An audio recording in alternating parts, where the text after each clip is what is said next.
Hello students, ராஷ்டிர பாஷாவுக்கு first பேப்பரில் 11th கொஸ்டினுக்கு பாத்திர பரீட்சை பார்த்தோம். அதில் ஜீவன்லால் ஒன்று பார்த்துருக்கோம், 5 மார்க்கு.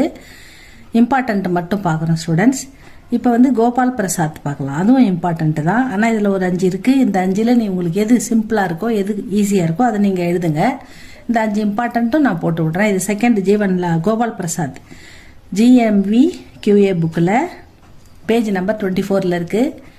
உங்கள் புக்லேயும் இருக்குது பாருங்கள். கோபால் பிரசாத் செகண்ட். இது பார்க்கலாமா?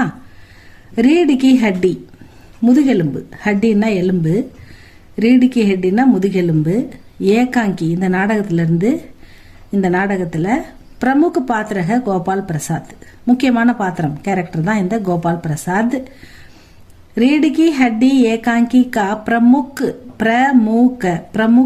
பாத்திர பாத்திரக கோபால் பிரசாத், பிரசாத பிரசாத் அப்படி படிங்க.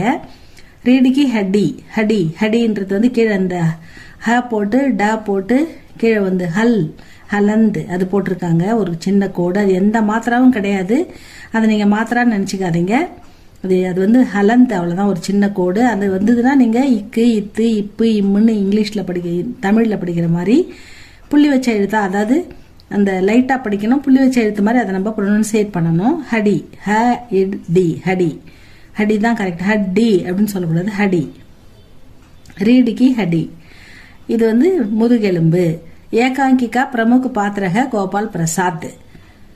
गोपाल प्रसाद अपने बेटे शंकर का विवाह कम पढ़ी लिखी लड़की में करवाना चाहते हैं. அப்படின்னா கோபால் பிரசாத் தன்னுடைய மகனுக்கு, அவன் பேர் சங்கர், பேட்டேனா மகன், அப்பனே பேட்டேனா தன்னுடைய மகனுக்கு, அவன் பேர் சங்கருக்கு, விவாஹ் அப்படின்னா கல்யாணம், கம் படிலிக்கி கம்மியா படிப்பறிவு உள்ள, கம் படிலிக்கினா கம்மியா படிச்ச லடுக்கி ஒரு பெண்ணை பார்த்து சே கர்வானா சாகத்தே ஹேன்.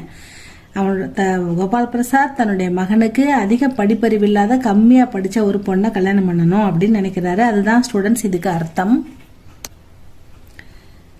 உன்கே விசார், அவருடைய கருத்து, அவர் ஒரு லாயர் இருந்தாலும் அவருடைய கருத்து என்னன்னா, உன்கே விசார்மே படி லிக்கி லடுக்கி, அவருடைய கருத்துப்படி படித்த பெண்கள் அச்சி கிரகிணி